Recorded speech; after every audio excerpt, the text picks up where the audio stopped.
mais o programa Fala Mulher. E a convidada de hoje, essa advogada incrível, mãe maravilhosa, Gabriela Pita.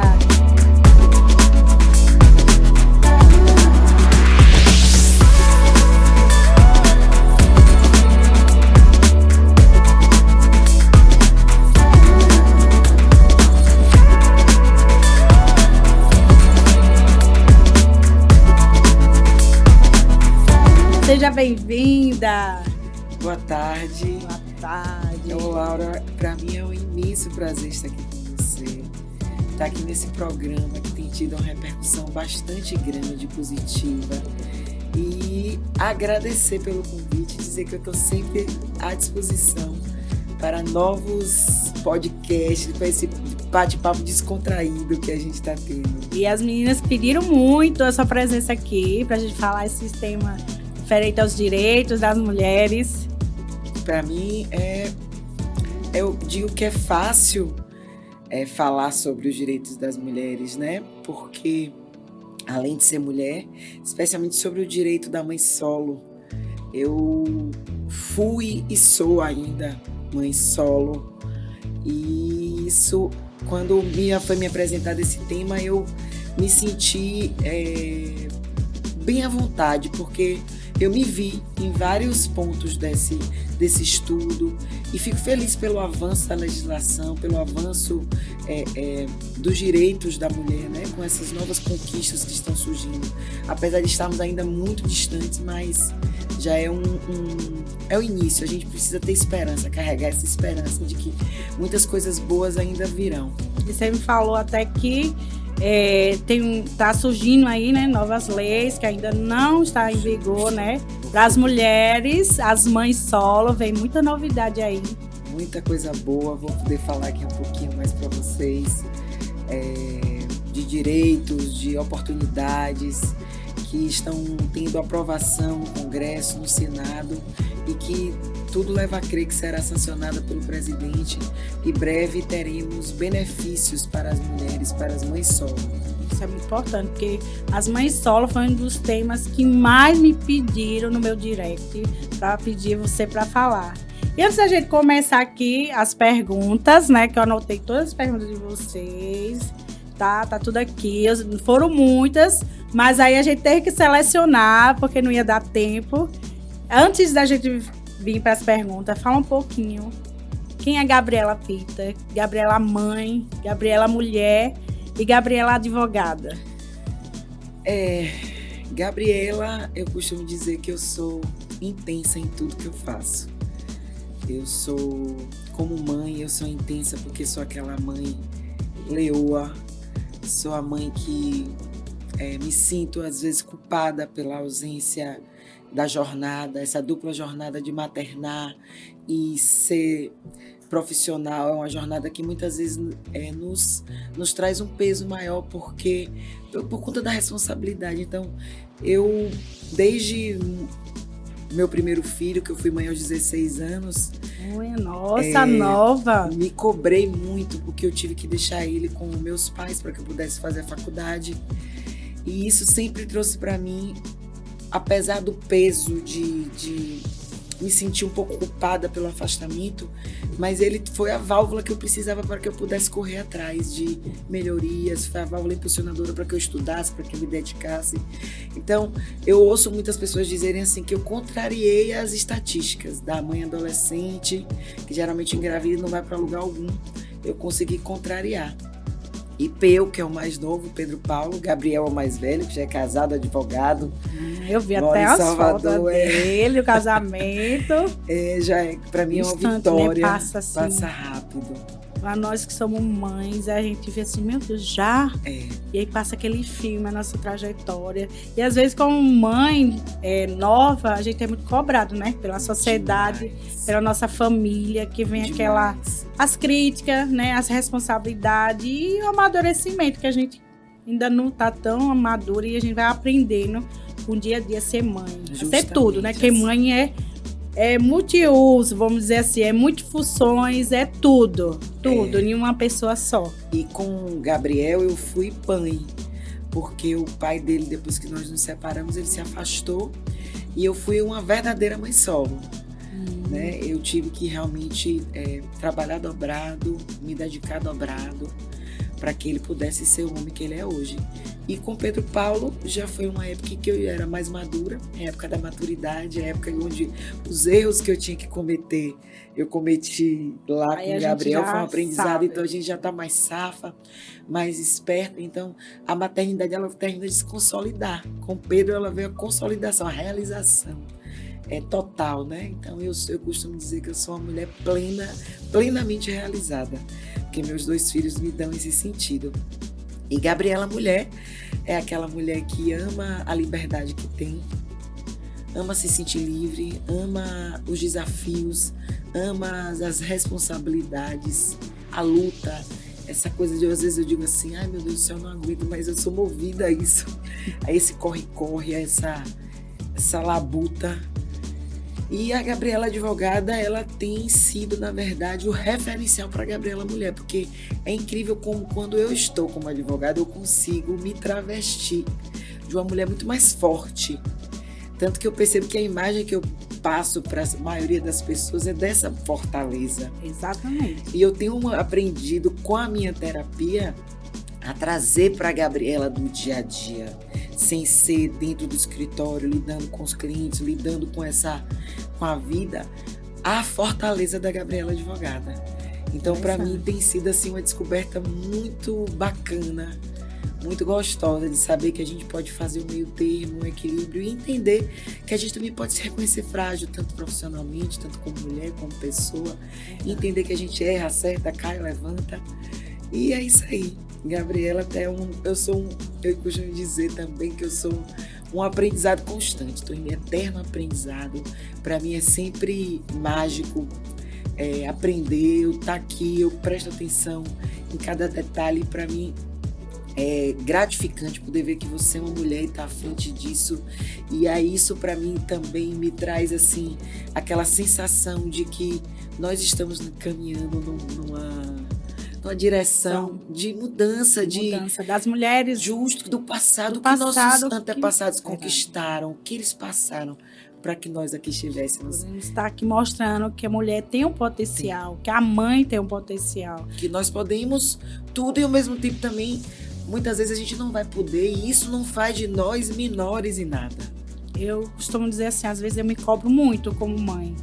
Às vezes, será que eu tô fazendo certo? Será que eu tô exigindo demais? Será que eu me cobro mais como mãe do que como esposa? Eu acredito. E eu sou cobrada assim dos 2 lados. Às vezes, meus filhos precisam muita atenção minha e eu tenho que me dividir como mãe e como esposa, porque ambos, com essa nova logística minha lá em Salvador, aqui, eu tenho que me dividir mais como mãe e como esposa. Eu acho que até mais como esposa, porque ele fica aqui bastante só, né? E ele tinha o quê? 18 anos de casado, vamos fazer agora. Olha que coisa boa. Raro hoje em dia. Raro hoje em dia. Então a gente tudo fazia junto. Então, assim, é uma parceria. Ele me conta as coisas, eu tenho ele como meu amigo. E a gente, um conta coisa ao outro. Eu nunca escondo nada dele. Sempre assim, eu tenho ele como melhor amigo. Quando eu tenho alguma dúvida, alguma ideia, eu vou até a ele. O que é que você acha? Veja sua opinião masculina. Não só como marido, não como pai, mas como um homem. E ele sempre me dá uns conselhos muito bons. Que deveria ser os pais da gente. Mas ele dá um conselho assim, muito sábio, é incrível. Porque ele tem uma maturidade mais cedo. Então assim, e aí eu sou uma mulher no meio de 4 homens. Eita! Porque eu tenho 3 meninos e ele como marido, né? E eu fico assim, me cobrando muito. Então, eu vejo assim, muitas mulheres se cobram. Como você teve filho cedo, teve que estudar. E aí a gente tem que ter um controle emocional muito importante.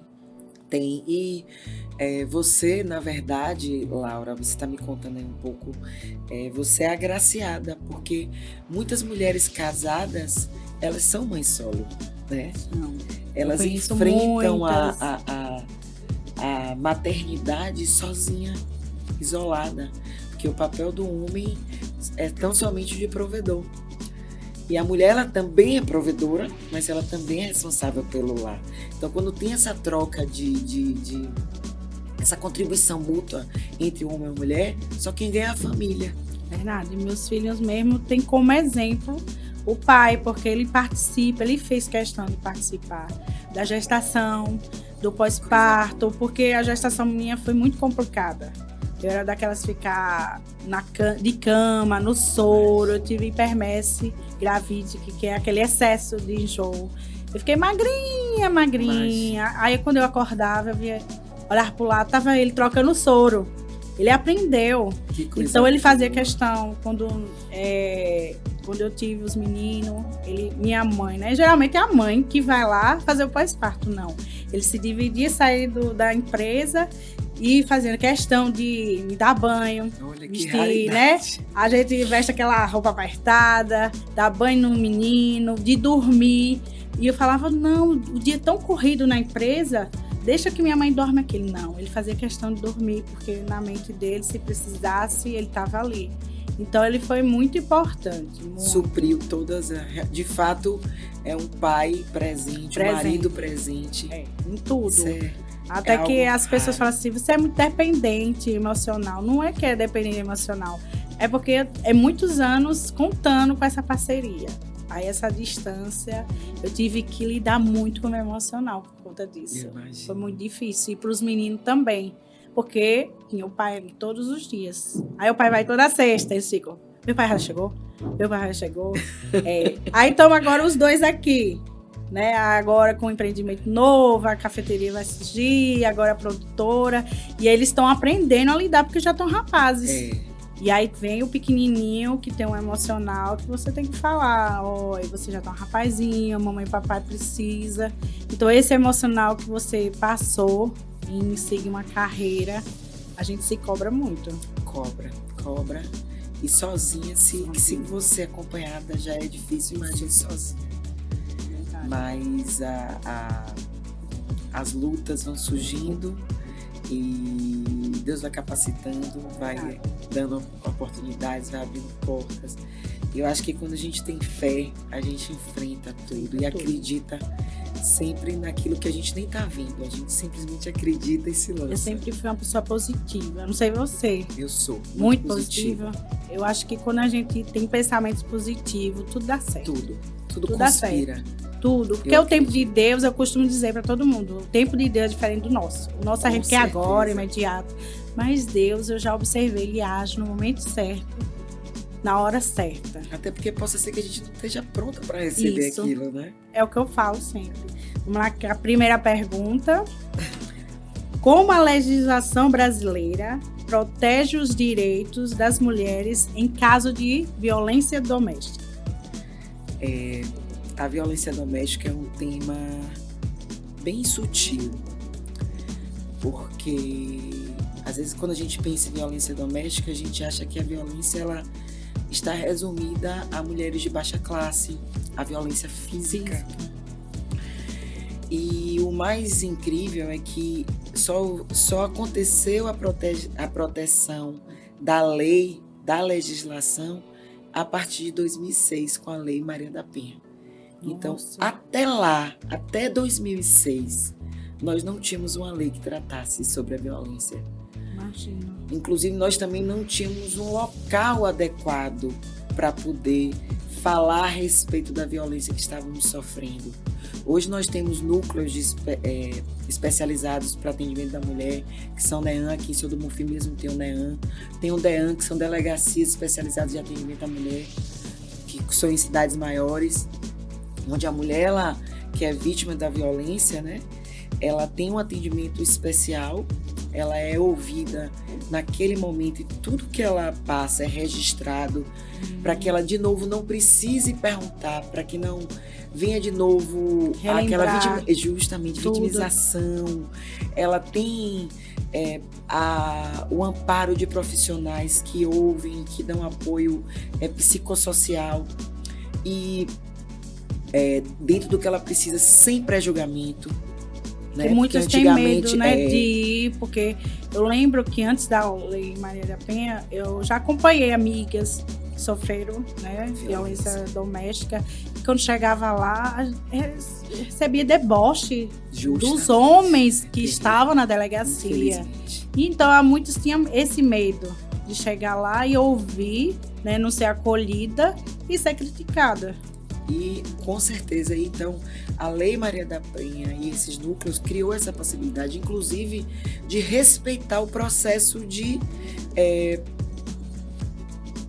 trâmite dessa queixa. Primeiro, você registrar a ocorrência, é um direito seu, mas você pode tão somente ir num local especializado, que aqui no Bonfim nós temos também o Centro de Referência da Mulher, onde eu narre tudo o que está acontecendo comigo, eu seja assistida por uma advogada, por uma psicóloga, mas eu escolho não prosseguir com o ajuizamento, né? O andamento do processo, o ajuizamento, um desabafo onde eu precise. Então, é respeitado também esse processo, esses próximos passos que vão ser seguidos sem culpabilização. Sem que depois não venha para cá dizer que eu não avisei. Então, isso é muito importante para que eu me sinta encorajada e protegida para caso venha acontecer eu procurar. Também tem a escolta policial para pegar as coisas que eventualmente a mulher que seja vítima de violência, foi vítima de violência, tem a escolta policial para acompanhar ela, para ela retirar as coisas dela da residência. A medida protetiva para afastar o agressor do lar e manter uma distância saudável dela. Uma distância que não pode interferir também, Laura, é bom que se diga, no contato com os filhos. Porque às vezes a mulher ela diz, não, ele está proibido de vir aqui, também não vai ver meus filhos. Então é interessante que tenha uma terceira pessoa que seja de concordância de ambas as partes, que possa fazer essa ponte para que as crianças não sejam atingidas por essa violência. Porque geralmente as crianças vê essa cena, né? Pode traumatizá-las. Com certeza, pode não, traumatiza. Né?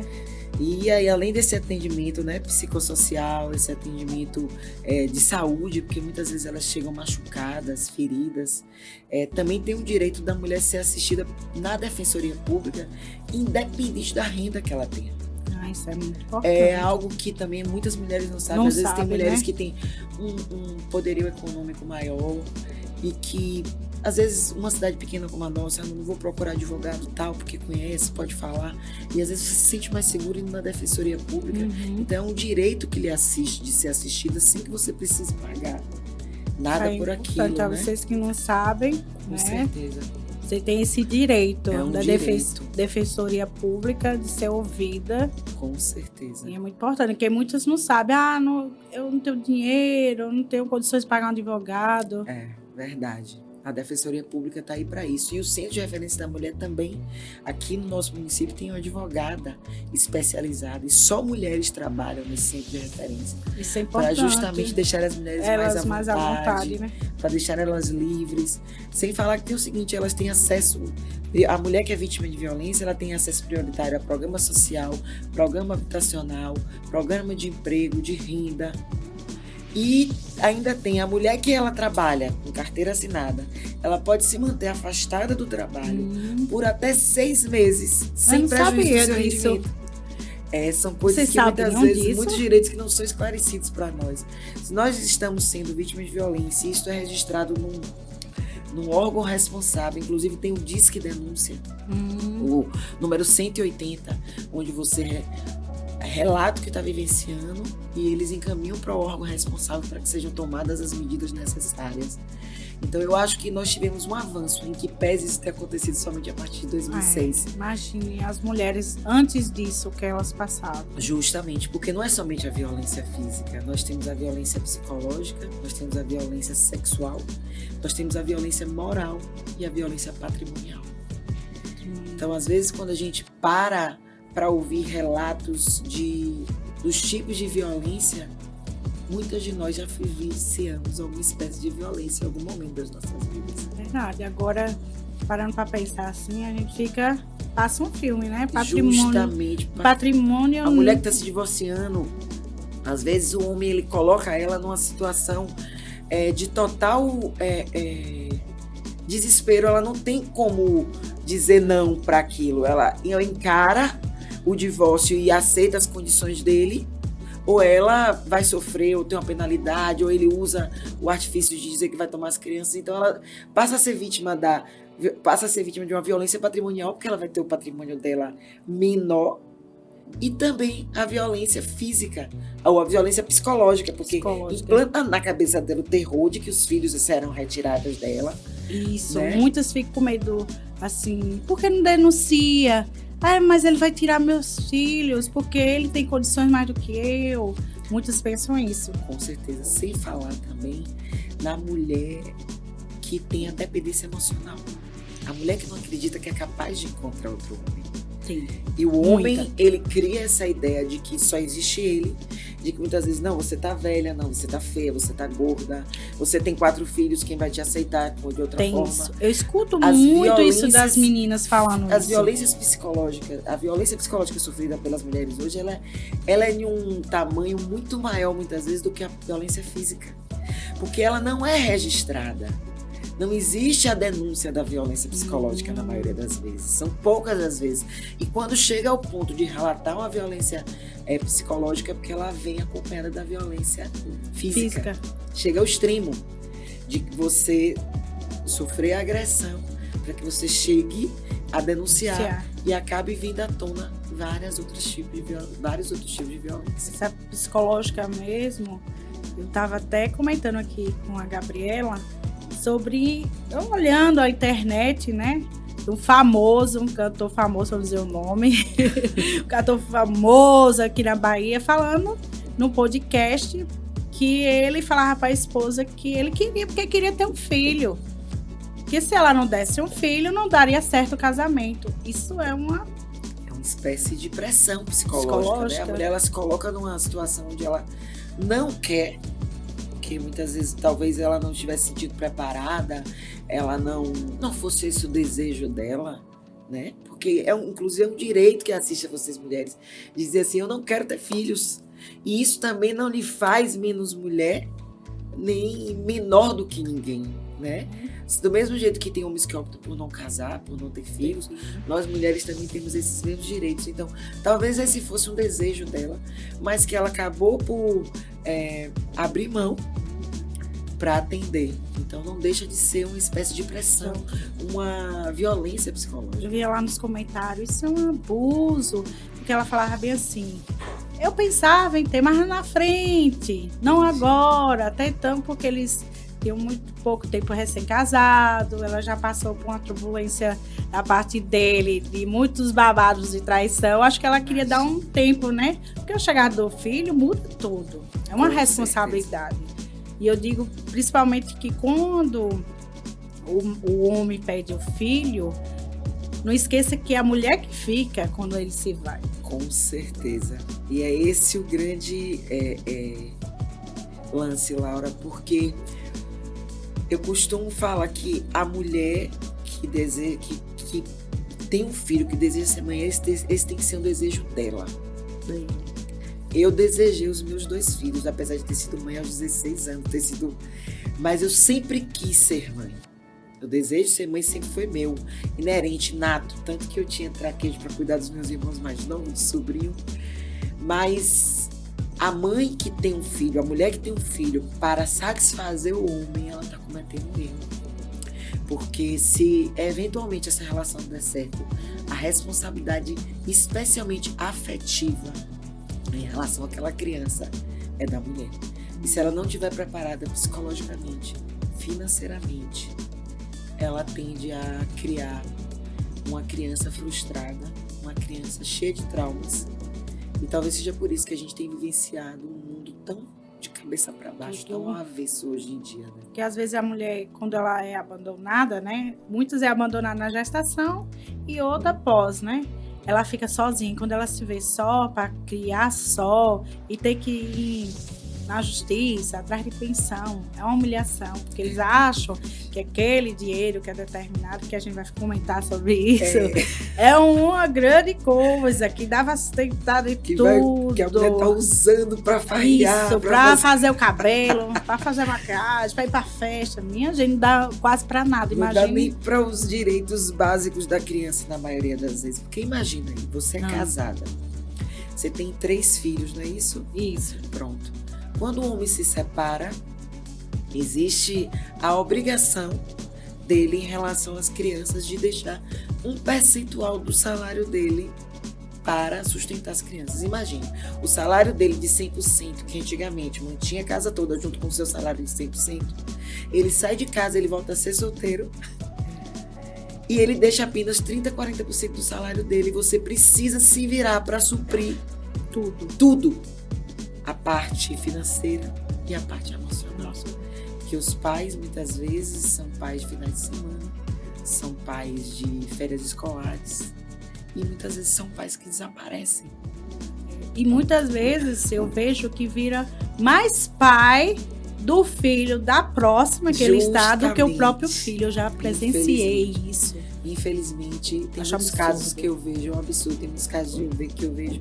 Tem clientes que relatam para mim assim, doutora, hoje eu vinha com meu filho da escola caminhando e ele passou no carro com a atual esposa, com a filha da esposa no carro. Que não é dele. E fingiu que não tinha visto meu filho, que não tinha visto a mim.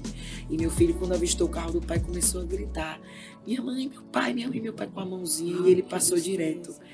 Então, essa cena, essa situação é algo assim que me deixa dilacerada. Dói porque a gente que é mãe, eu que fui mãe do meu primeiro filho solo, a gente sabe exatamente o que é. Então, quando a gente abraça uma causa dessa, é como se metade ali fosse a advogada e a outra metade fosse a mãe. A gente é mãe ali naquele processo. A gente encara, a gente toma pra si. Pega aquela causa ali. Com todo o gosto, eu vou ganhar. Porque... Primeiro que é um direito, né? Às vezes a mulher diz assim, doutora, eu vou ganhar. Eu digo, primeiro que é um direito que lhe assiste. Eu não tô aqui em busca de nada que não seja direito seu. Então, quando é um direito seu, é mais fácil. Segundo que você não pode aceitar isso aqui. Você não pode aceitar menos do que o que é direito seu. E você não pode abrir mão de um direito que é de seu filho. Que às vezes tem mulheres que dizem, não quero nada, eu crio sozinha, eu tenho dinheiro suficiente. Eu cometi esse erro em relação ao meu primeiro filho. Várias vezes eu ensaiei entrar com ação contra o pai dele. Depois eu dizia assim, eu não preciso dele. E existem os 2 lados da moeda, né? O lado onde eu pude criar meu filho, já que ele sumiu e decidiu não me ajudar em nenhum momento, em nenhuma área da vida dele, eu pude caminhar sozinha e educar do meu jeito, sem interferência. Esse foi o lado bom. E o lado ruim foi ter que você trabalhar dobrado, estudar dobrado. Tudo em dobro. E muitas vezes a mulher que permite a influência do pai nefastamente tem essa influência que vem para sempre colocar peso na maternidade dela. Porque ele traz para ela uma cobrança que é excessiva, como se fosse uma responsabilidade tão somente dela. Por que a criança está doente? Você estava onde? Porque você estava num bar. Porque você estava fazendo tal lugar. Por que a criança estava com você em tal restaurante? Esse restaurante não é adequado para ele estar. Fica aquela rixa. E a criança no meio. Tendo tudo isso. E a mulher, para ser mãe, ela precisa abrir mão da própria vida. Muitas vezes. A gente esquece. Você esquece de você para, inclusive, se encaixar no papel que a sociedade quer de você. Tem isso. A sociedade é muito cobra bastante. Uma postura que, por ser mulher, porque homem, eles não cobram assim, parece que é algo normal. É normal, separou, não liga pro filho, a sociedade vive como se fosse algo normal. Agora, quando é a mulher, tem uma frase bem interessante que eu vi que diz que a maternidade ela é compulsória e a paternidade ela é facultativa. Interessante. compulsoriamente eu sou mãe. Eu gestei, você tem que ser mãe, você tem que se virar, tem que educar, você tem que passar do tipo seu filho, você tem que... E quando o pai, se ele quiser exercer bem, se não quiser, para a sociedade tá tudo lindo. Para as pessoas tá tudo lindo. Mas eu vou poder falar aqui mais na frente que tem várias formas da gente buscar. É verdade. Próxima pergunta aqui que pediram. Quais são as principais conquistas legislativas em relação aos direitos das mulheres nos últimos anos? Acho que é um resumo. Como a gente estava falando, nossos antepassados, as mulheres que vieram antes da gente, elas conquistaram muito, elas passaram por muita coisa para que nós aqui estivéssemos. E essas lutas, essas conquistas vão de conquistas que a gente hoje vê como simples, como votar, se divorciar, tomar pílula anticoncepcional, que a mulher não podia. Meu Deus, eu ouvi isso, era um absurdo. Como é que não podia? Não, era obrigada a ter. A parir, né? Você não podia. A liberdade de expressão. Isso. Então, às vezes são direitos que hoje a gente tem acesso livremente, mas que foram conquistas árduas. E hoje, somente a partir da Constituição de 88, as mulheres passaram a ter direitos iguais. Olha só. A igualdade de direitos entre homens e mulheres. E que a gente sabe que essa igualdade ela é totalmente relativizada. Não é... Que o patriarcado que está intrínseco na nossa sociedade, na vida que nós levamos, no machismo que muitas vezes é passado inclusive para nós, porque nós temos uma criação para filho, para a filha também, a criação machista, onde muitas vezes eu me pego me policiando pelo meu olhar machista em algumas situações. É porque a gente já veio do avô, intrínseco, do pai. é o patriarcado. Então a gente precisa estar fazendo essa autoanálise, essa reflexão constante acerca desse olhar e especialmente a sororidade, eu me colocar no seu lugar e você se colocar no meu lugar. Porque quando eu assumo essa posição de me colocar no seu lugar, eu consigo sentir a sua dor. E eu sentindo a sua dor, eu me torno sua companheira. Então aquilo que de repente para mim está sendo um julgamento, eu passo a ser sua companheira, sua parceira. A gente comunga dos mesmos ideais e a gente vai enfrentar junto aquela situação sem julgamento de ambas as partes. E depois da igualdade das mulheres, teve também algo que me deixou assim bastante chocada, eu parando para fazer essa retrospectiva, que somente no século XXI que foi extinto o artigo que permitia ao homem anular o casamento se a mulher não fosse virgem. Imagina. Meu Deus. Somente em pleno século XXI a gente anula esse artigo do Código Penal ou do Código Civil, Código de Processo Civil, que dizia que se a mulher não fosse virgem e ele descobrisse depois do casamento, ele podia anular o casamento. Oxi, imagine aí. Antigamente você só podia casar se fosse virgem. Virgem. E ainda era submetida àqueles testes vexaminosos do lençol e outras coisas mais, que glória a Deus que nós não vivemos nessa época. Glória. E teve também a Lei Maria da Penha, que eu acabei de falar, que foi instituída em 2006. A Lei do Feminicídio, que somente em 2015 a Constituição Federal reconheceu que o feminicídio era um crime de homicídio qualificado. Que teve uma época que estava demais. Morrendo mulher, e era como se fosse um homicídio simples. Como fosse uma coisa normal. Não tinha qualificadora. Depois descobriu que aquelas, inclusive mulheres trans, que são vítimas dessa violência. Eu estava vendo um estudo que a cada não sei quantos minutos, uma estatística, mulheres trans são mortas pelo simples fato de serem mulheres trans. Eles não incomodam as pessoas, os homens. Claro que a grande parte, acredito que 99% desses crimes cometidos por homens, que simplesmente não aceitam que aquela mulher é uma mulher trans. Um homem que nasceu mulher e decidiu se tornar mulher, né? Que eu acredito que ele nasce mulher. Inclusive, eu tive a oportunidade de ter um debate na OAB sobre os direitos da mulher, né? E aí falou uma mulher trans muito inteligente, com doutorado, mestrado, e ela falou algo que me marcou muito. Ela disse: não é sobre os direitos da mulher, é sobre o direito do ser humano. Ser humano. Isso que eu falei É pro meu isso, filho. gente. Aquilo ali eu parei pra pensar de bom. É um ser humano.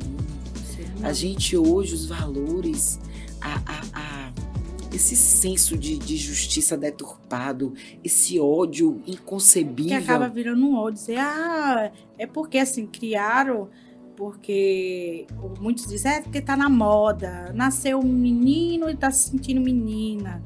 E aí a mídia, as pessoas, a sociedade, né, que ainda é muito tradicional, a cultura, né, transforma aquilo como fosse um ódio. Que quem tá vindo vai sentir, vai transmitir aquele ódio que ele foi crescendo. A cultura ouvindo. do ódio. A cultura do ódio é passada, é transmitida. Meus filhos, eu tenho 3 meninos, eles falaram assim, mãe, agora na escola, agora estão debatendo tudo isso, eu digo, gente, eu vou dizer só uma coisa para vocês. O que é que eu ensino a vocês? Respeito. Justo. Respeito, porque ali é um ser humano. Então eu criei meus filhos assim, é um ser humano. Então, até então que eles, quando eu era pequena, eu tive o primeiro funcionário gay, né? Então foi assim, um choque para minha família, porque todo mundo ficava, é absurdo, Laura. Inclusive, ele sempre me assiste, mandar um beijo para ele, que é incrível. Eu chamo ele. Ele acostumou. E ele é maravilhoso, e ele, assim, cuidava da minha casa, muito bem, era super amigo. Meus filhos não tem igual. Então, meus filhos cresceram assim, vendo, mãe, por que a unha dele é pintada? Com 5 anos. Então, hoje ele tá comigo, já vai fazer 10 anos. E eles cresceram respeitando. Aí eu foi a hora de eu sentar e conversar. E eles cresceram respeitando. Então, quando tem um coleguinha na escola, eles respeitam. Porque eles foram passado essa informação da mãe, para eles saberem lidar que o mundo lá fora é diferente do mundinho que eles foram criados. E o respeito, Laura, ele é independente da nossa classe social, ele é independente da nossa cor, do nosso sexo, da nossa orientação sexual. O respeito, ele ultrapassa todos esses paradigmas e barreiras. Eu respeito o outro e acabou. Principalmente quando a pessoa é evangélica, né? Então, assim, a minha família é dividida em católica, espírita e evangélico. Então, quando é a parte mais evangélica, eles acham um absurdo, que na Bíblia, não sei o quê. Então, meus filhos ficavam ouvindo, ambos os lados. Eu digo, vem cá, na hora da gente conversar de novo. O respeito acima de tudo. Quem tem que julgar é quem? Deus. Não é seu papel. Seu papel é respeitar. E tá tudo certo. E eles cresceram assim, raça, cor, né? Credo, religião, tudo eles cresceram respeitando. Eles têm a opinião deles, claro. Lá eu respeito, mas eles têm aquele respeito que foi criado, que eu ensinei. E isso é muito importante, porque trabalha o bullying na escola. Justamente. E quando você fala em relação aos evangélicos, esse julgamento, esse pré-julgamento, né?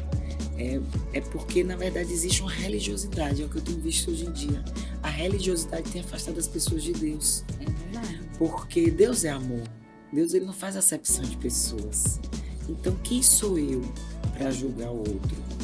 Até porque quando eu aponto esse dedo aqui para tirar o seu cisco, eu tenho que retirar a grave, o tamanho do pedaço de graveto que tá aqui no meu olho, que é enorme. E quem tem teto de vidro não pode jogar pedra no telhador. Pode, eu costumo dizer isso direto. E eu sei se Deus tem que julgar. Deus é amor, como você disse. É assim, Deus perdoa. Isso aí eu passo para meus filhos, está lá na Bíblia, Deus perdoa, mas as consequências não são tiradas. Mas isso é papel dele. Não é nosso. O nosso papel é o quê? Você vê que na Bíblia a maior lição, é amor, a palavra amor. Mandamento maior.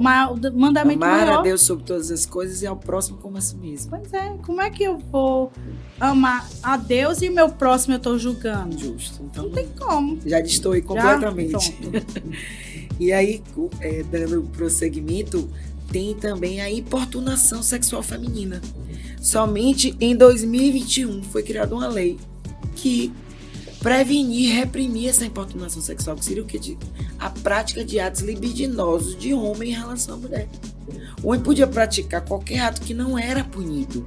Essa importunação sexual de você usar expressões pesadas, jargões, algo que de alguma forma lhe diminua, ele faça lhe sentir violentada, invadida, abusada verbalmente, e até com gestos. Justamente, gestos. Isso tudo hoje é punido, mas somente a partir de 2021 passou a ser punido. Era como se assim, não, vocês mulheres nasceram para serem importunadas, você tem que aguentar tudo, porque você mulher é bonita, é gostosa, então você tem que ouvir isso. Aí vem a questão da roupa. Com a roupa dessa eu não quero ser chamada. Com que autorizasse o meu a roupa modo tá de aqui, me vestir, colada, curta, mas tá escrito, autorizei você vir com ousadia pra mim. E faz de mim uma mulher devassa, ou que esteja me oferecendo pra você, sem que eu esteja de fato me oferecendo. Às vezes a pessoa veste aquela roupa porque ela quer se sentir bonita. Muitas mulheres têm essa autoestima porque, às vezes, no seu dia a dia, ela se sente autoestima baixa, né? Até os casamentos mesmo, você relatou, o abuso psicológico, ele faz você se sentir inferior, feia, gorda, tudo justamente que é para ele ter o domínio. Justa. Você. Crescer, tomar conta. Isso. E também teve a inovação da violência política em 2021. Perdão, a importunação sexual foi em 2018. Em 2021 foi a criação dessa lei da violência política que previne e reprime e combate a violência política contra a mulher. Se a violência contra a mulher no âmbito político, ela ocupa um lugar político, foi no âmbito político, a partir de 2021 ela passou a ser punida de maneira mais específica. A realidade é que é muito triste a gente ver que essas conquistas, elas demonstram e confirmam de forma bem vexatória a desigualdade entre homem e mulher. Porque veio que a gente recebeu esse direito de igualdade que fica no papel, né? Justo. E até na hoje, prática, no dia a dia, não existe. Não tem isso. A gente ainda enfrenta muita coisa. A outra pergunta, que você achar mulheres juntas, já sabe, né? Quais são as principais dificuldades enfrentadas pelas mulheres no mercado de trabalho com relação à igualdade de gênero? São várias. São várias. Para você ter uma noção, eu vou dar um exemplo bem próximo. Eu estou como presidente da OAB aqui, a subseção, e na história da OAB da Bahia, em 90 anos de existência da OAB da Bahia, pela primeira vez a OAB está sendo presidida por uma mulher, a OAB seccional lá em Salvador, estado da Bahia. Olha.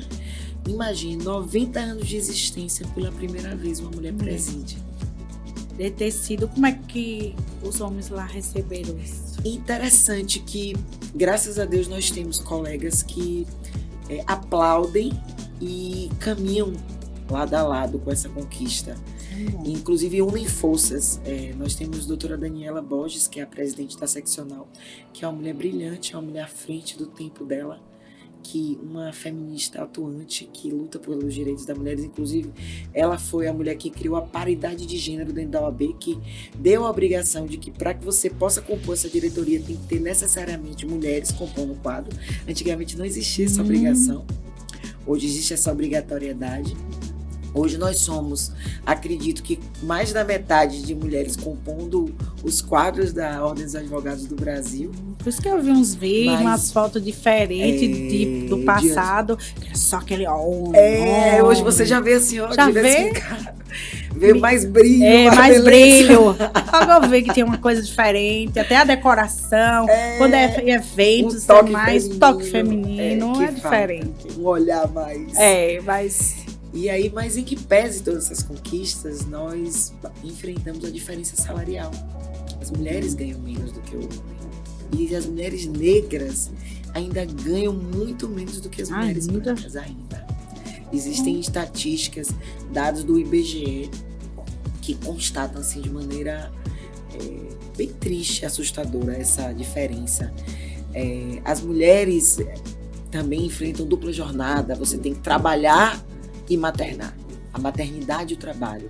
O homem, ele não tem muitas vezes, né? Em que pese existir pai solo, Tem eu não posso deixar de também, dizer né? que Tem tem homens que verdade. são É verdade. também os únicos responsáveis. Eles são o responsável pela família monoparental, porque a família monoparental ela é formada por um único chefe de família, seja ele homem ou seja ele uma mulher.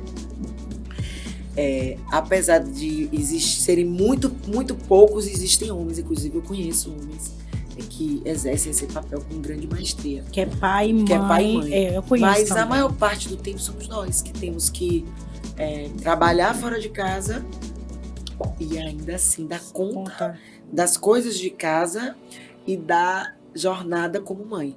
Eu estava dizendo para Rodrigo mais cedo que para mim o grande desafio do mercado de trabalho foi após o meu divórcio, porque eu tive que lidar com tarefas que até então eram do meu ex-companheiro. Era como se a gente tivesse uma divisão, entre aspas, das atividades de casa. E de uma hora para outra eu me vi sozinha para ter que tomar conta dessas atividades, como o carro, a lâmpada que quebrou, o vazamento, contratar um pedreiro, a reforma da casa, a mudança do piso, comprar matéria de construção. E ainda leva a menina na escola, a menina está doente, cuida de prazo, vai para reunião. Então é uma jornada que a gente, quando ouvir uma mulher dizer eu tô cansada, ela tá Exausta. Simplesmente exausta. Isso é importante, ter uma rede de apoio. Essa rede de apoio, você mulher que tem essa rede de apoio, agradeça e elogie todos os dias sua rede de apoio. Esteja sempre fortalecendo essa rede de apoio, porque ela é imprescindível. Porque sem essa rede de apoio nós não conseguimos. A gente não consegue, se não fossem os meus pais, se não fossem os meus irmãos, se não fosse a minha família, desde o meu primeiro filho eu não teria conseguido, na verdade, muita coisa. Que é muito importante. Chegar até aqui, né? E além disso, tem o que você falou no início, a síndrome da impostora, que faz com que exista essa desigualdade. Nós mulheres, nós nos cobramos mais. Muito. Nós sempre achamos que o que a gente faz está imperfeito. Não está legal. A gente às vezes invalida até a nossa própria trajetória. Às vezes as pessoas digam pra gente para dizer assim, o povo diz a mim, Gabriela, mas você faz isso, faz aquilo. Aí dentro de mim eu faço assim, que nada, mas eu cheguei em casa e meu filho estava lá, o bichinho, sozinho. Eu invalidei tudo que eu fiz por conta de um simples detalhezinho, que não é simples, porque eu Gabriela, penso assim, os meus filhos, eles são prioridade na minha vida. Eu sempre procuro priorizar, mas o trabalho impede que a gente priorize muitas vezes. A pandemia, ela me fez criar um espaço dentro da minha casa para trabalhar. A pandemia acabou e o espaço não terminou. O espaço ficou. Eu estendo o meu trabalho do escritório para casa. Que você vai mais tempo para isso. Minha jornada fica tripla. Eu termino de trabalhar 9, 10 horas da noite. E entre um prazo e outro, um atendimento e outro, uma reunião e outro, eu paro, dou um pouquinho de atenção ao mais novo, ou mando uma mensagem pro mais velho, então às vezes passa até dias sem dar um alô pro mais velho, e aí eu lembro que filho não tem idade, meu Deus, eu preciso saber como é que tá, e vamos lá. Então eu acho que essas dificuldades que nós encontramos, elas são grandes, e ainda tem uma que eu acho assim terrível, que é o assédio no ambiente de trabalho. Nós somos assediadas diariamente. Eu acho horrível isso.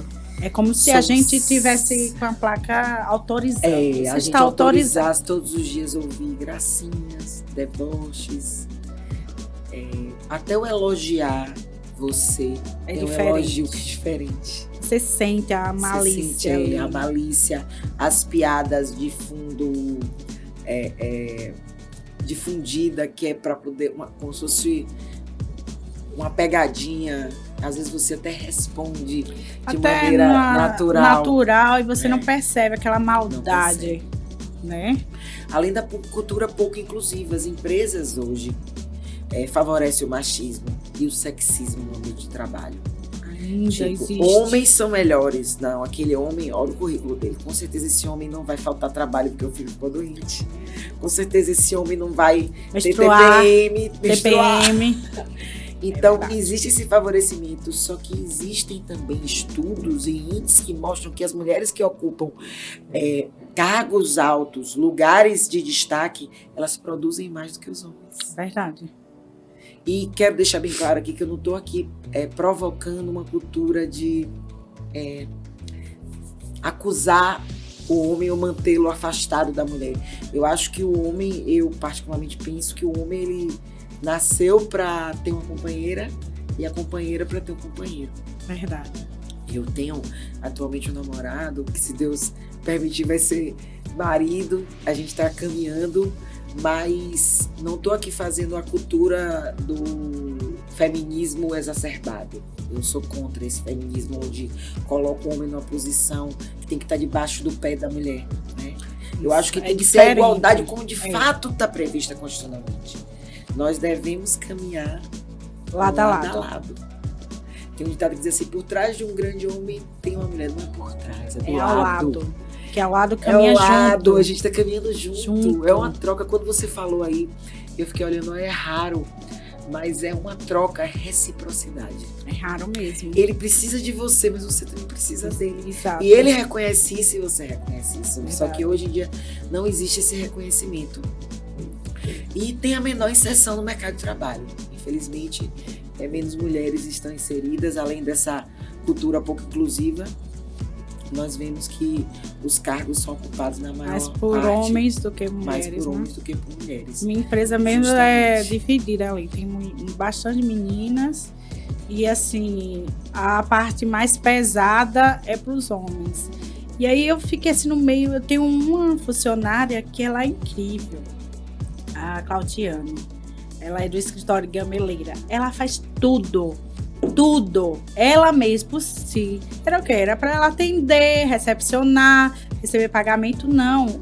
Como os meninos lá, como atende Jaguarari, às vezes, graças a ter um atendimento ou outro raro de assistência técnica, para ela não esperar essa vinda o carro técnico até lá, ela começou a aprender. Aí a gente tem uma plataforma de curso. Ela foi a primeira a se interessar, estudar tudo. Olha que massa. Ela, se deixar dar uma escada, ela sobe no poste. Ela resolve o que ela puder, ela vai. Ela é rápida, ela tem todo mundo gosta dela. E eu fiquei assim, impressionando. Eu digo, como é que tá vendo? E a gente não enxergava isso. Nós temos a capacidade sensorial de, tipo, tá conversando aqui com você, se acontecer qualquer outro fato que eu percebi, sei o que está acontecendo. E essa capacidade é uma capacidade, segundo o estudo, feminina. A gente tá aqui conversando. Aí tá prestando atenção no celular, seu filho liga ou alguém. Isso, olhou, eu vejo aí vocês de vez em quando eu digo. Às vezes abre a porta, eu dou sinal que tá gravando, eu tô prestando atenção que tá o pessoal do pedreiro lá na cafeteria, tô eu escutando aqui, aí eu já passei uma mensagem pros meninos, vão lá dizer. Então a gente faz assim, enquanto tá aqui, a gente tá fazendo muita coisa. É verdade. É capacidade da mulher. E é incrível. Só que por mais que a gente tenha esse conhecimento da capacidade da mulher, por mais que tenham leis atualizando esses direitos, né? Nós ainda estamos, assim, muito distante dos direitos da mulher para o século que nós estamos vivendo. Nós estamos em pleno século XXI, estamos muito distantes. E o Brasil tem números alarmantes de violência de gênero. É muito distante essa diferença entre o homem e a mulher. E o que é pior é que se criou um fetiche de que são as normas, são as leis que vai mudar isso. Não, nós temos que criar leis para combater, para que deixe de haver essa violência de gênero, que os direitos sejam iguais entre homens e mulheres. Só que não, essa desigualdade nas relações entre homens e mulheres, ela é estrutural na sociedade. Ela é uma questão cultural, é patriarcal, ela está intrínseca. Ela nasceu, ela é de 1900, tarará. Lá antigamente, e ela vai sendo perpetuada. O que precisa, na verdade, é observar como você faz com seus filhos, no trato da relação com a educação familiar, a educação na escola, a educação nas ruas cotidianamente, para que a gente possa mudar esse conjunto, esses valores, essa construção histórica errônea. Então, somente mudando esses valores, somente tendo essa educação diferenciada, é que a gente vai poder mudar muita coisa. verdade. Vamos voltar aqui, outra pergunta. Quais são as principais medidas de proteção à maternidade prevista na legislação brasileira? São várias medidas previstas em relação à maternidade. A principal, como nós sabemos, é a licença maternidade. A mulher que contribui para o regime de previdência social, ela tem direito a 4 meses de licença maternidade, que seria se ausentar do trabalho sem precisar trabalhar e receber por esses 4 meses em que ela está ausente. Tanto a mulher que pare como a mulher que adota. Muitas vezes a mulher ela adota e não sabe que adotando ela tem o mesmo direito da mulher que pariu. De ficar os 4 meses. De ficar os 4 meses afastada, recebendo auxílio maternidade, para que ela possa dar toda a atenção àquela criança que acabou de nascer. Ela recebe a remuneração em forma de um salário equivalente ao salário que ela recebe na empresa. Do que ela já trabalha, com base que ela já trabalha, né? E se chama salário maternidade, esse salário. E além disso, existe também para a mulher que ela é segurada pelo INSS, pela Previdência Social, o auxílio creche para a escola. A mulher que trabalha numa empresa que tem carteira de trabalho, existe essa previsão de ter um auxílio, uma creche, uma escola, onde ela possa manter os filhos dela, de preferência próximo à empresa. Agora, existe alguns critérios para isso, né? Todo lugar, no Brasil todo? Existem alguns critérios, um exemplo, o número de funcionários na empresa, existe a obrigatoriedade. O capital social da empresa também é outra coisa que vai somando. A convenção coletiva da categoria que a mulher trabalha também, do comércio. Eu acredito que aqui na nossa convenção coletiva do nosso comércio existe essa previsão. E também tem um apoio à amamentação. Empresas com mais de 30 empregadas, elas dispõem de um tempo de 30 minutos para que a mulher amamente seu filho. Muito interessante. Amamente ou então recolha o leite, né? Para que possa se retire para enviar para a criança mamar. E também tem o seguinte, a mulher que está grávida, ela não pode ser demitida sem justa causa. Se a mulher descobre que está grávida, ainda que ela não...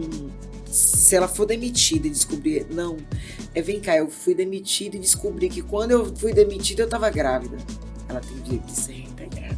Voltar para o trabalho. Porque agora ela precisa primeiro dar conhecimento daquela gestação para o patrão, para daí, uma vez negado, ela procure um advogado e possa pedir a reintegração do trabalho, ou então ele, tomando conhecimento, venha admiti-la.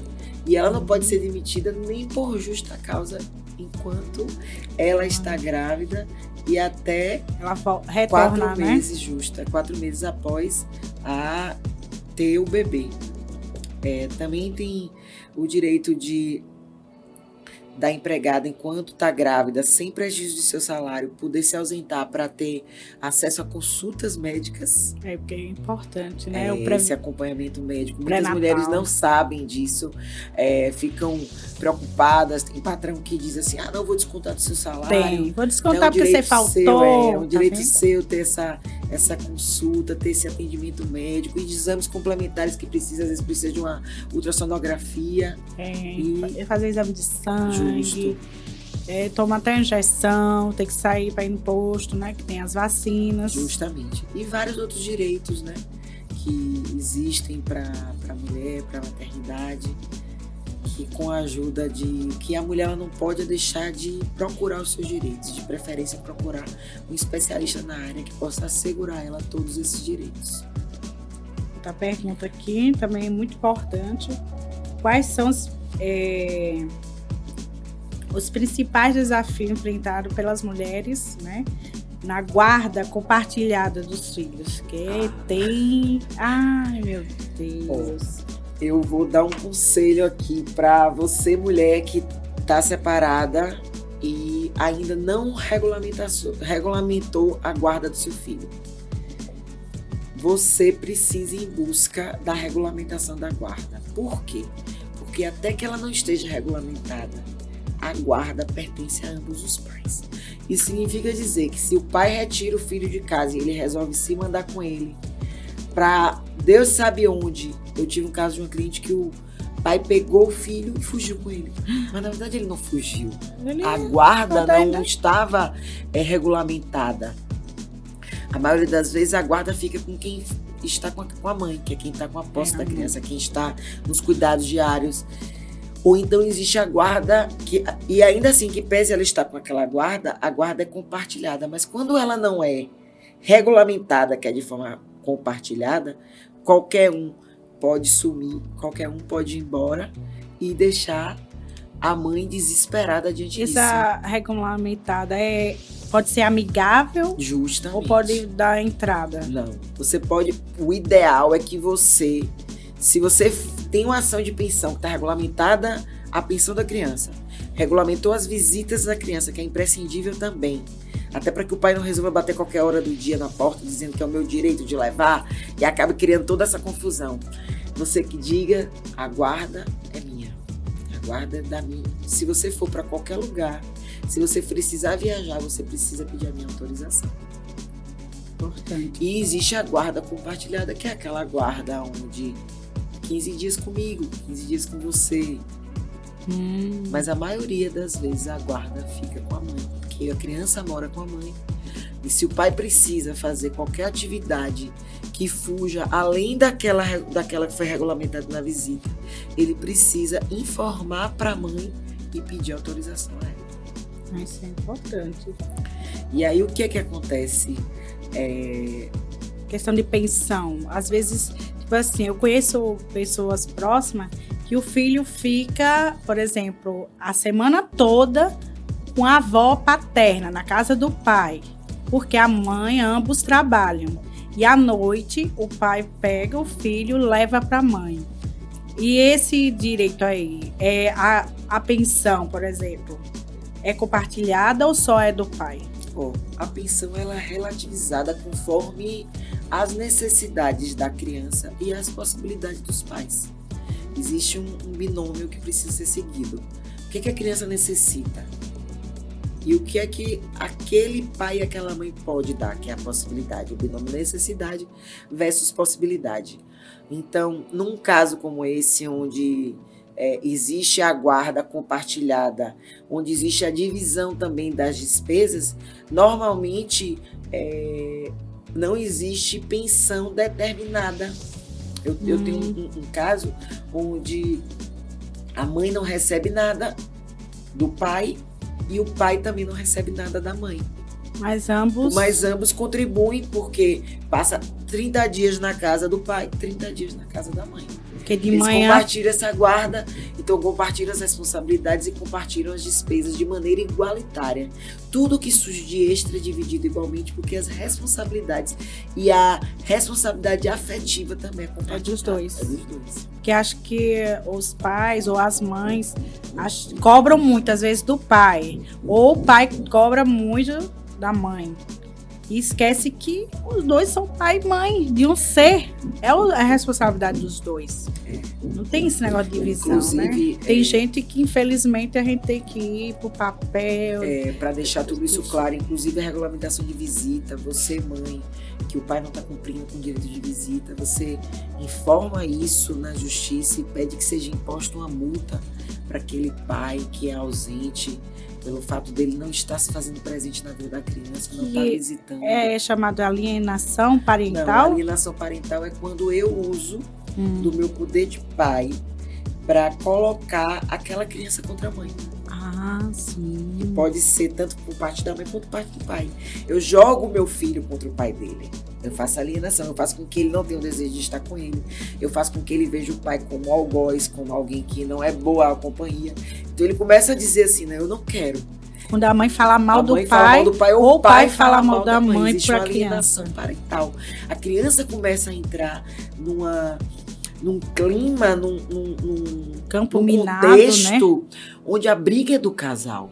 A briga não é da criança. Da criança. E aí, por isso que existem muitos traumas. Nós precisamos ter muito cuidado, muita maturidade, o emocional muito equilibrado para lidar, especialmente no fim das relações, onde a gente está muito fragilizada. Magoado. Magoada, a mágoa ela é vem e é despejada na Às vezes criança. desconta na criança. Eu já presenciei mães que a frustração, a mágoa de ser deixada, ser abandonada ou de ser traída para isso, o marido sair de casa, ou o noivo, ou o namorado, e desconta na criança. Né? Às vezes acontece de mães maltratarem os filhos, Com assim certeza. como tem os pais também. Com certeza. Ou então traça para a criança um perfil do pai ou da mãe que nada tem a ver com o que a criança está vendo. Porque o olhar, especialmente a criança pequena, a criança mesmo menor, ele tem o olhar da mãe e do pai como o máximo. O pai é um super-herói, a mãe é maravilhosa, intocável, irrepreensível. Então, quando você ouve do seu pai, que é o seu super-herói, dizer que aquela mãe, ela é algo de ruim, dentro da cabeça da criança, faz um barulho. Fico sem entender. E vice-versa. Quando aquela mãe diz que aquele herói, ele deixa de ser herói, é algo muito... Eu passei, para você ter uma noção, meu filho mais velho, o pai dele, quando eu me divorciei, o pai dele passou 7 anos sem aparecer. 7 anos sem dar notícias. Ligava eventualmente, e quando ligava ele dizia assim, eu tô indo aí pro aniversário dele. Para você ter uma noção, eu fazia festinha na escola, chegava a hora de cantar os parabéns e ele dizia que não ia cantar os parabéns porque o pai dele ia chegar e o pai não aparecia. E ali eu tinha que controlar dentro de mim todo aquele sentimento, porque a vontade que eu tinha era de dizer as piores coisas sobre o pai dele. Eu dizia assim, seu pai adoeceu. Você controlar porque a criança pra passar sente. para ele que o pai dele era o herói dele. De que o pai dele precisava da compreensão dele naquele momento. E somente quando eu vi que ele tinha idade suficiente para entender, eu compartilhei com ele a realidade de tudo, como era. E foi que para ele foi uma... Mas enquanto eu pude poupar meu filho na idade em que ele não tinha discernimento para isso, eu poupei. Foi às vezes... É fácil? Não é. Muitas vezes eu só faltava morrer, mas é o conselho que eu dou para que nós possamos construir adultos saudáveis. Às vezes, quando eu... Não sou uma família perfeita, tá, gente? Às vezes eu discuto. E aí, quando eu vou discutir com o pai assim, os 3 chegam. Vocês dois? Aí tem o do meio faz assim. Vocês não têm maturidade. O de 16 anos vira pra mim. Vocês não têm maturidade. Senta e conversa pra resolver. Bem assim, aí eu fico me sentindo... Aí o pequeno, a gente parou muito. Hoje a gente dialoga, às vezes... Eu respiro, deixo ele falar. Depois, quando ele tá calmo, aí eu vou lá e dou meu ponto de vista. E ele analisa um todo. E às vezes ele fala realmente. Porque se a gente falar na hora do calo da emoção, as coisas não fluem bem. E aí o pequeno, teve uma vez que ele viu, a primeira vez a gente discutir, ele teve uma crise de choro que ele tremia assim. E o pai ficou assim, nervoso, ele nunca tinha visto. E aí, desse dia em diante, o Júnior controla o jeito de falar, assim, às vezes alterar até a voz, para o Ricardo, ele ficava arrasado. Então, a gente falava fazer assim, dava um sinal. E acabava que a gente esquecia. Que bom! E foi tão ótimo, que até os meninos falaram, que bom, vocês nunca mais brigaram, né? Eu digo, é mesmo, nem eu tinha notado. Isso foi importante para eles, porque são homens. E eles vão ter futuras, né? A família deles. E a gente somos exemplos. Como eu disse, vocês têm que ser exemplos para os filhos. Os próprios filhos falaram para eu, gente. É verdade. Isso é importante. É verdade. Tem outra pergunta aqui. Não sei se a gente já falou, como a lei brasileira aborda o assédio sexual no ambiente de trabalho. Que tem muito, né? O que acontece? O assédio sexual é algo também que é interessante deixar nítida essa diferença. Para que seja assédio sexual, eu não posso consentir com aquele assédio. Então quer dizer que eu, como mulher, dei ousadia... então deixa de ser assédio. Deixou de ser assédio. Deixou de ser assédio. Eu dei ousadia não, liberdade. Liberdade seja... não, foi uma palavra, um gesto que ele fez, outro meio qualquer. Se eu correspondo, deixa de ser. Deixa de ser um assédio. Mas se é algo que é contra a minha vontade, é um assédio sexual. Então, o correto é a gente cortar na hora, colega. Não gostei. Não quero, não gostei. Se você continuar dessa forma, eu vou denunciar você para o meu patrão, para a minha chefe. E aquele empregado que é encontrado em ato de assédio sexual, ele pode ser demitido por justa causa. É uma das causas que dá ensejo à demissão por justa causa, o assédio sexual. Inclusive, ele responde também, pode responder administrativamente pelo que ele fez, sem falar que responde também na esfera criminal. Porque o assédio sexual, ele tem pena de detenção que vai de até 2 anos de prisão. Nossa. A pena é até 2 anos de detenção. Eu não sabia disso. Em decorrência daquele assédio. Então, vocês homens, cuidado. E vocês mulheres, se vocês não estiverem gostando, manifeste a sua... Expressem a sua vontade. Não. Deixe claro. Porque se você está consentindo, se você corresponde, se você vai deixando levar, não tem como estar caracterizado. Às vezes entra na brincadeira, dá risada. Eu sei e que aí difícil. É difícil, porque às vezes difícil. A gente tá no ambiente de trabalho e não quer, vamos dizer assim, ser a chata. Porque às vezes quando a gente não entra na brincadeira, vixe, fulano é chata, é exibida, não sei o que, aí quer fazer amigos, né? Tá ali na política, vamos dizer, da boa vizinhança, né? E às vezes os meninos são muito maldosos, às vezes, nas brincadeiras, né? Porque homem, quando se junta, fala de futebol, é cerveja, é mulher. Aí às vezes tem aquelas brincadeirinhas que parece ser inocente, que você tá no meio ali e eles acham que você tá dando liberdade. Sem falar o seguinte, o abuso da superioridade hierárquica. Também tem isso. Você é superior hierarquicamente e aí você abusa sexualmente da sua funcionária. Porque ela, às vezes, submete aquilo, porque ela tem de ser demitida. Com medo de ser demitida. Ela tem uma família para sustentar, aquele dinheiro ali sustenta a casa dela, ela é a mãe solo. Mãe solo, Às vezes a gente vê casos de secretária, vamos dar um exemplo, não é uma regra, viu, gente? E às vezes a gente vê casos de secretária, de recepcionista, assim, até mesmo de uma líder no setor que fica grávida até do próprio chefe. Aí a gente não sabe o que aconteceu. Não sabe. Muitas vezes a gente julga, mas a gente não sabe o que ela vem passando. É verdade. Às vezes está, vamos dizer, sendo obrigada, pressionada. Às vezes, muito como você falou, tem família para sustentar, né? Não quer perder o emprego e às vezes ela tem que ceder. E às vezes pratica aquele ato sexual imposto pelo patrão, sem uso de contraceptivo, sem uso de nenhum contraceptivo, nada. E acaba tendo uma gravidez indesejada. E aí é vista como uma mulher que o golpe da barriga. E ninguém sabe o que ela aconteceu. Às vezes foi ameaçada, até que muitos são até ameaçadas. A gente vê aí no jornal direto, fulana foi morta, e aí quando faz a perícia tem um bebê na barriga, a gente não sabe. Isso é muito importante, é triste. Tem um pãozinho de queijo aqui. Já soube que mamãe fez, né? Foi, mamãe fez, especialmente pra ela. Existe coisa melhor que mãe? Tem nada. Eu disse, mãe, ela é fit, mãe. Aí mãe, deixa ela experimentar meu pãozinho de queijo, que ela vai amar. Inclusive, vai ser uma das... vou fazer essa desfeita, apesar de ser fit do jabá. Aí eu, mãe, ela é fit, mãe, era pra senhora ter feito uma coisa fit. Aí mãe, não, pãozinho de queijo ela tem que provar.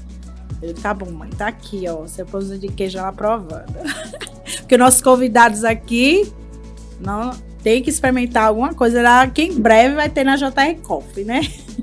Nota 10, tá de parabéns. Tá vendo, mãe? Vamos ver aqui a outra pergunta. Vou ver aqui.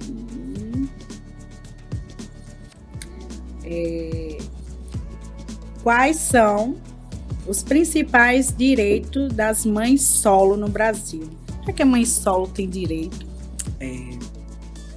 Primeiro eu quero Foi o que mais me pediram para abordar isso. Dizer para vocês que esse termo mãe solo, ele é amplamente utilizado para designar mulheres que são inteiramente responsáveis pela criação dos filhos. Antigamente era utilizado de maneira errônea o termo mãe solteira. Mãe solteira, só que o mãe, ela não é um estado civil, ela é um estado permanente. Ela é mãe, mesmo ela sendo solteira, casada, convivente, amigada, união estável, seja qual for o vínculo que ela tenha, mãe é mãe. Ela vai continuar sendo mãe.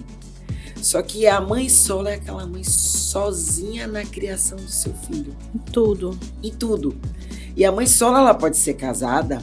Eu posso ser casada, ser mãe ter um marido e ser mãe solo, porque ele é totalmente alheio às responsabilidades do meu filho. E ainda me cobra e me impõe que aquela responsabilidade seja tão somente minha.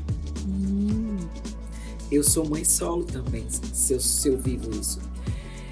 E atualmente existe tramitando no Congresso e no Senado 2 projetos de lei que tratam sobre esses direitos da mãe solo, né? São políticas para a mãe solo. Um desses projetos, o primeiro é o PL 299 de 2020. Ele institui um auxílio permanente de R$ 1.200 para a mãe solo que é provedora da família. Não sabia disso. Inclusive está sendo aprovado por todas as comissões e com certeza ele tende a ser aprovado pelo presidente. E depois de sancionado, dentro de 15 dias ele começa a valer. Esse projeto, 1.200 para mães que são provedoras da família. E existem alguns requisitos que eles exigem que sejam cumpridos, né? Para provar, né? Para provar que ela é a mãe solo. Dentre eles é que a mãe tem que ter 18 anos de idade. Ela tem que ter dependente de até 18 anos de idade, sendo que se ele for deficiente, não tem idade. Entendi. Essa dependência, né? Ela tem que provar que ela não tem emprego formal ativo, ela não é titular de nenhum outro benefício previdenciário ou assistencial para que ela faça jus a esse benefício, tem a renda familiar mensal per capita de até meio salário mínimo ou renda familiar mensal total de até 3 salários mínimos, e uma vez observados esses requisitos, essa mulher passa a ter esse auxílio mãe solo, no valor de R$ 1.200, que já é um valor significativo para aquela mãe que até então está enfrentando aí várias lutas sem nenhuma espécie de ajuda, né? Que não é muito, mas ajuda bastante, né? E aí o seguinte, aquele pai que deixa de contribuir com a pensão alimentícia já é uma oportunidade. E outra, lembrando, ainda que o pai contribua com a pensão, você faz jus a esse benefício. Se você se enquadra nos requisitos, se a soma de toda a sua renda, da família toda, não ultrapassa 3 salários mínimos, você passa a ter direito a esse benefício. Esse benefício é chamado de auxílio. Existe, além desse benefício, outros benefícios para a mãe solo. A mãe que tem carteira assinada, ela tem o salário família, né? Que até um determinado valor de salário ele é concedido para crianças de até 15 anos. Se você tem filho de até 15 anos, até completo que 14 anos e 11 meses, eles fazem jus a esse salário família. Esse valor é por filho? Por filho, mas depende, existe uma cota de salário, um valor de salário, que, salvo engano, vai de um salário mínimo até 2.000 alguma coisa. Para você, se o seu salário é superior a isso, você não tem direito ao salário de maternidade. Entendi. E é por filho. Também tem o Auxílio Brasil, que não é um programa exclusivo para mães solteiras, mas que também é esse benefício que ajuda a mãe nessa assistência, dessa luta. Porque a verdade é que a mãe solo é a que passa mais dificuldade financeira, porque ela só tem aquele salário para sustentar toda a família, para sustentar a ela e aos filhos e a criança, ainda que seja uma. Então, diante disso é que está sendo cada vez mais estudadas novas formas, políticas públicas voltadas para mulheres que são mães solo. Também tem o projeto de lei 3717 de 2021, que é conhecido como a Lei dos Direitos da Mãe Solo. Interessante. Esse aí já é bem mais interessante porque ele dá prioridade de atendimento em políticas sociais e econômicas, ele passa a ter cota em empresa para contratação. Precisa existir cota para mãe solo, para contratar. As empresas com até tantos funcionários é obrigatório agora ter aquela cota para atender a mãe solteira, justo. Prioridade em creche, além de pagamento em dobro de benefício de licença maternidade. A licença maternidade passa a ser de 180 dias, não mais de 120 dias, para a mãe que é sozinha. Atenção RH, presta atenção. Uma vez aprovada essa lei, a gente precisa estar bem atento quanto a esses direitos. Aos direitos. Porque muitas vezes nós mulheres não reconhecemos os direitos que nós mulheres temos, né? E aí fica aí os direitos passados percebidos, né? E é o seguinte, se a mulher tem até meio salário mínimo, ela faz jus a esse benefício. Interessante. Inclusive, existe a previsão nesse projeto de lei de inserir na CLT, na Consolidação das Leis Trabalhistas, um artigo que concede regime de tempo especial com maior flexibilização de jornada para mulheres que são mães solo. Olha só. Eu achei fantástico. Maravilhoso. Também, porque, de fato, as mães solo, elas não têm tanto tempo quanto as mães que têm amparo. É verdade. Que tem rede de apoio. Que tem aquela rede de apoio. Que tem o pai do lado, compartilhando, participando. Dividindo as tarefas do dia a dia, cumprindo o lado afetivo. Não é fácil. Apoio, às vezes, vai você buscar na escola, porque eu não posso sair agora. Justamente. Né? Aquela parceria, eu vou fazer a janta, você ensina a tarefa, mesmo os dois trabalhando. Isso é muito importante. Ou vai contar histórias antes de dormir, ou vai saber como foi o dia dele hoje, na reunião na escola. Que às vezes eu acompanho e vejo, às vezes a mãe vem, às vezes o pai. Isso é muito importante, essa divisão. E eu vou dizer uma coisa. Cada vez é maior o número de certidão de nascimento sem um pai. Sem a paternidade. Eu fiquei pesquisando e eu achei assim... Cresce assustadoramente o número de casos, o número de pessoas. Eu fico vendo, meu Deus, agora algo interessante para que eu possa abordar é que a gente não pode generalizar esses casos de família e entender que essa carreira de mãe solo ela é só causada pela separação, pela mulher que foi abandonada. Existe caso das mulheres que são viúvas, né? Existe caso de fertilização in vitro, a mulher ela decide. Ela opta por ser mãe só. Eu tenho aquela opção, decido em mim que eu quero ser mãe sozinha. Então, não quer dizer que eu tenha uma obrigação, que eu fui abandonada, algo desse sentido. Ou ter a obrigação de ter um homem ao lado para ter uma família. Isso tem sido muito grande também. Tem. As mulheres, ela tem. Especialmente as mulheres independentes, as mulheres modernas. Mulher moderna, eu vejo bastante. Eu tenho meu dinheiro, eu tenho minha carreira. E eu não tenho tempo, às vezes, de estar lidando com ciúme, com briga, Não, eu quero ter meu filho porque eu quero me sentir mãe, eu quero ter alguém para deixar nesse mundo. Verdade. Não sou obrigada a ter um companheiro. Escolhe, ou então tem mulheres que escolhem um homem aleatório. Isso. E tem filho e some no mundo. É verdade. Às vezes tem até amigos. Eu conheço pessoas que chamaram um amigo. Me dou seu sangue. Não, você não tem obrigação nenhuma. Eu vou arcar com tudo. E acaba até ele se apegando, né? Verdade. Mas muitas das vezes elas só querem ser mãe. Tchau. Verdade. Vamos para outra pergunta aqui. Quais são os desafios legais enfrentados pelas mães solo no exercício da maternidade? Eu acabei que respondi. Acabou a gente respondendo. Falando desses desafios. São diversos. Vários. Como as mães solo podem garantir o pagamento da pensão alimentícia e quais são as medidas legais disponíveis nesse caso? Até que você falar um pouco também. A mãe ela não pode esquecer que toda criança ela deve ser mantida pelo pai.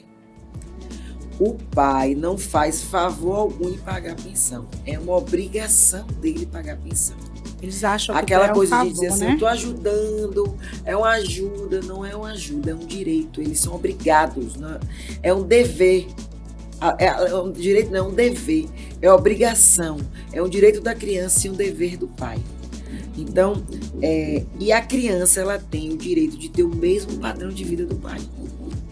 A gente precisa acabar com isso de dizer, mas o pai só vive viajando, mas ele só tem isso, esconde os bens, sonega os bens, coloca os bens no nome de terceiro. De irmão, de tia, de mãe. Para não dar pensão para a mulher, porque acha que aquela pensão a mulher vai utilizar para outros meios, como se fosse uma senhora pensão, né? Que é o que a gente mais vê, são valores ínfimos, valores que sequer fazem frente às principais necessidades da criança. Verdade.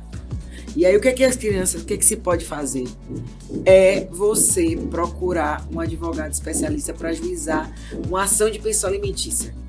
Tá grávida, ajuize alimentos gravídicos. As pensão por alimentos gravídicos. Tá grávida, diga que ele é o pai. Se ele se negar, quando a criança nascer, vai ser feito o teste de paternidade. Se ele foi convocado para fazer o exame de paternidade e lá não comparece ou se nega, se a justiça convoca ele, essa paternidade ela é presumida. Você pode registrar ele como pai de seu filho na certidão de nascimento. Então, o que a mulher não pode é deixar passar os direitos são dos filhos e que se torna dela, porque ela alivia também um fardo para ela. E lembrando,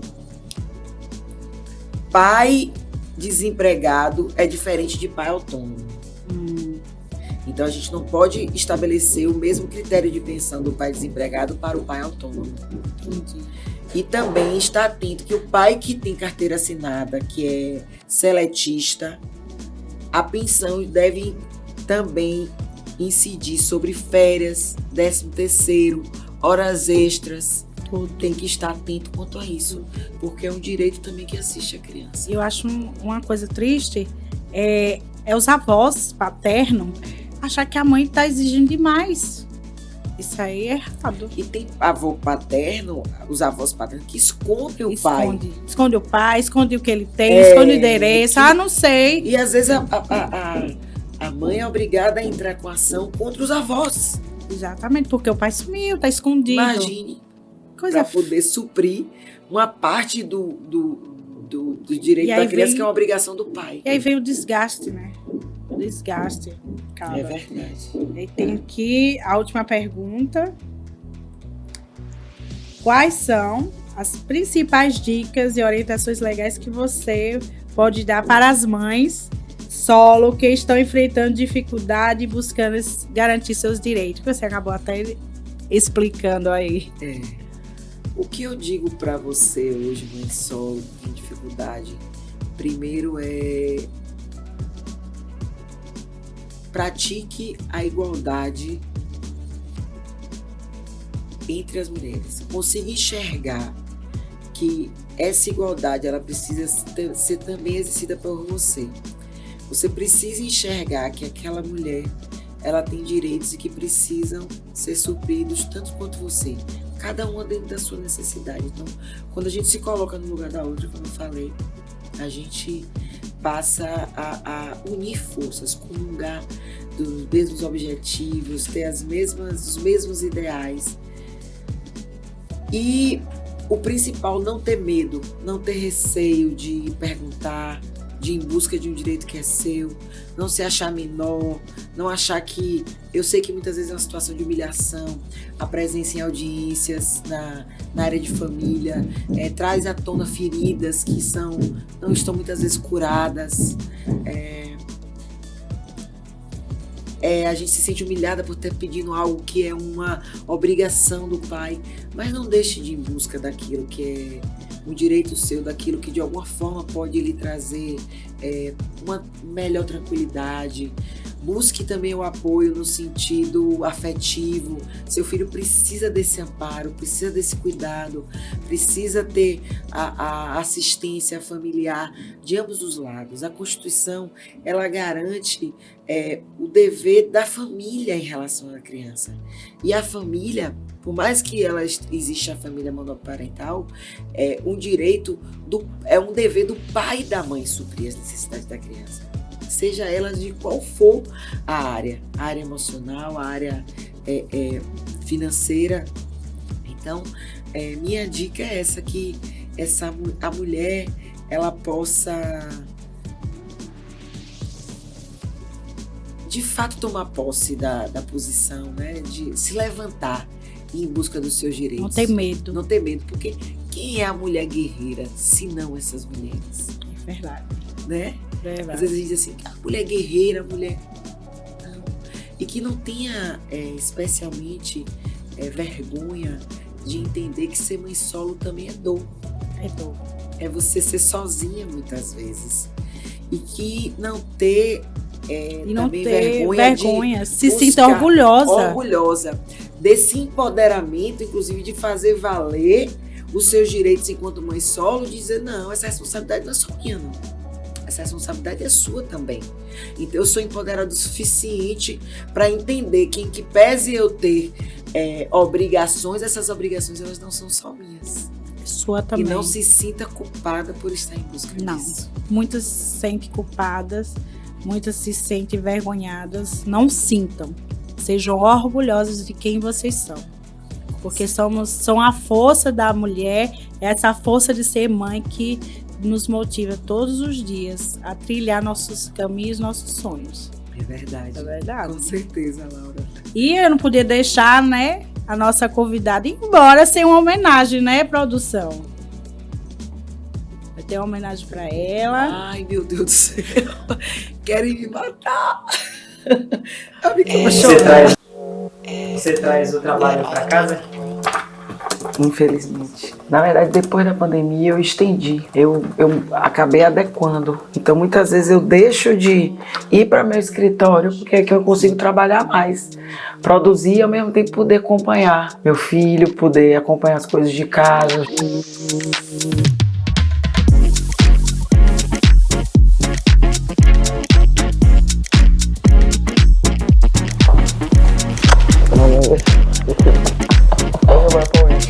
Eu volto já, viu? Netinha, eu já vou indo, viu? Mas eu volto no meio da tarde, que ainda tem uma reunião no OAB, 4 da tarde. Tchau, tchau.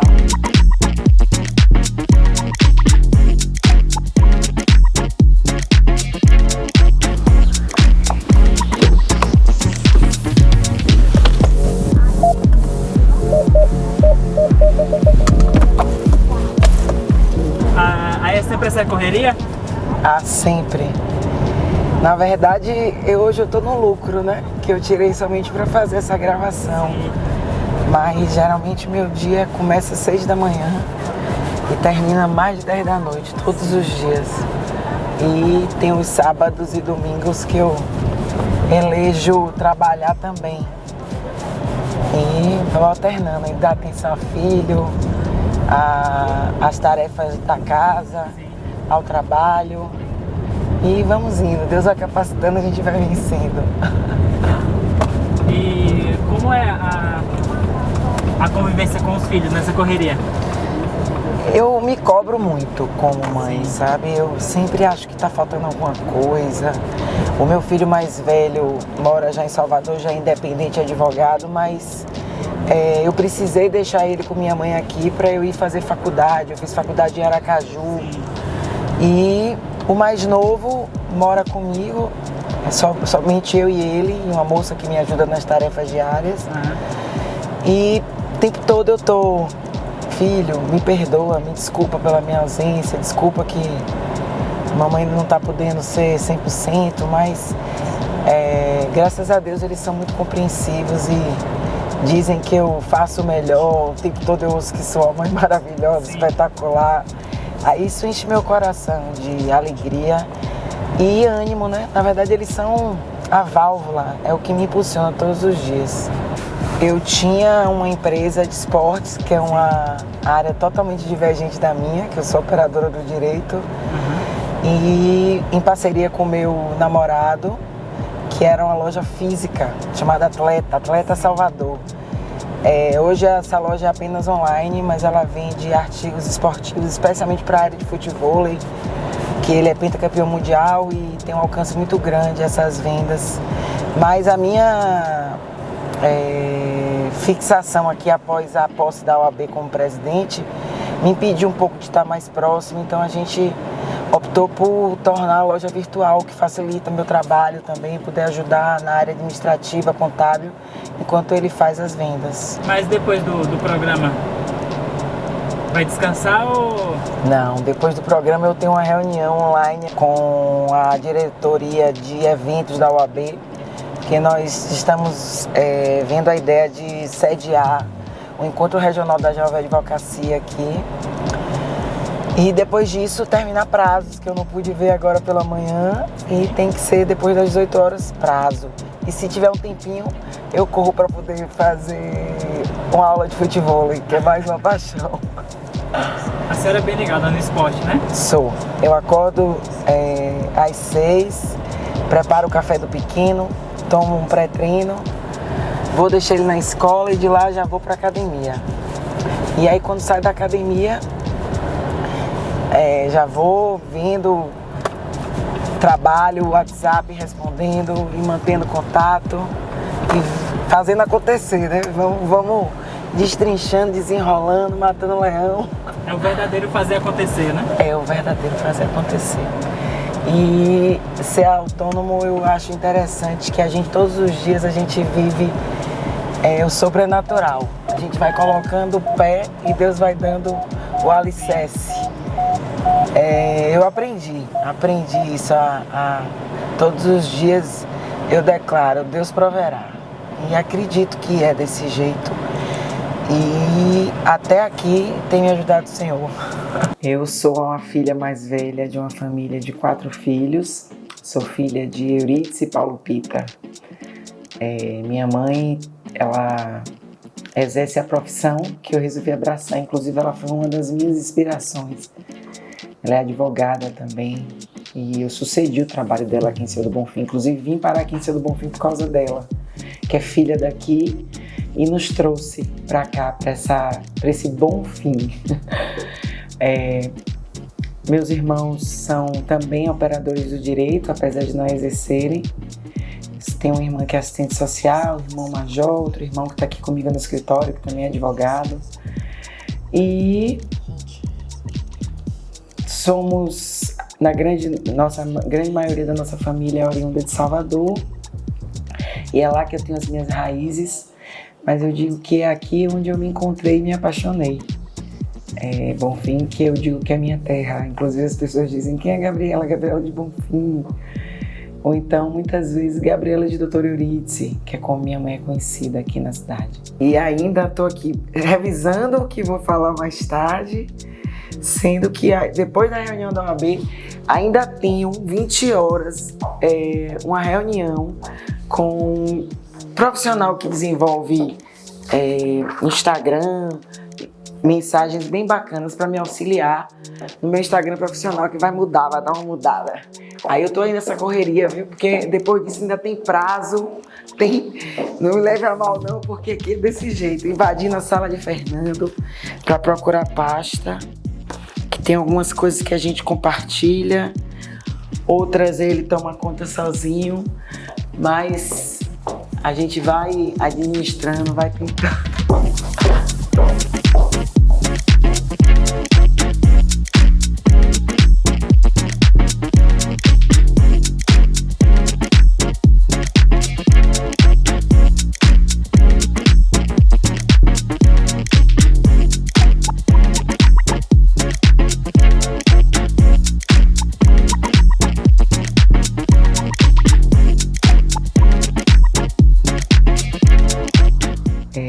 Então é isso, essa é um pouco da minha rotina, a rotina de uma mulher que vivencia a dupla carreira de profissional e de mãe. E espero que vocês tenham gostado E quem quiser me conhecer um pouco mais, pode me seguir nas minhas redes sociais. Forte abraço. Ai, Produção. nossa, lindo. Eu soube Amei. que tem uma surpresa ainda, né, Meu Deus, eu vou produção? fazer chorar. Meu Deus, vou me Oi, gente. Meu nome é Fernando Pita, eu sou irmão da doutora Gabriela e eu vim falar aqui hoje com muito prazer quem é Gabriela para mim. Gabriela para mim, além de minha irmã, ela é minha amiga, minha parceira, minha confidente, somos colegas de trabalho também. E quem me conhece sabe, eu sempre dou um jeito de falar o quanto a minha irmã é importante para mim e o porquê disso. Sempre foi quem esteve do meu lado, quem me cuidou, quem me protegeu. Então eu sempre tive minha irmã como um espelho, alguém que eu gostaria de ser parecido, alguém que eu gostaria que as minhas atitudes fossem iguais. Ela é um ser humano incrível, um ser humano lindo, justo, amoroso, uma mãe maravilhosa. Ela é uma segunda mãe para mim, na verdade, ela sempre foi. Eu sempre tentei absorver sempre as melhores qualidades que ela tinha e fazer dessas qualidades minhas também. Sempre eu tive o prazer das pessoas sempre chegarem até mim dizendo o quanto acham a minha irmã especial, o quanto acham que a energia dela é diferenciada, que ela tem um brilho diferente, que ela tem um sorriso que transcende. Ela é uma profissional extremamente competente e responsável em tudo que se propõe a fazer. E isso para mim tem sido um direcionamento que eu tenho tentado aplicar em minha vida. Isso é um pouquinho do que Gabriela representa para mim, mas esse pouquinho tem muito significado. Minha irmã sabe disso. Te amo muito. Beijos.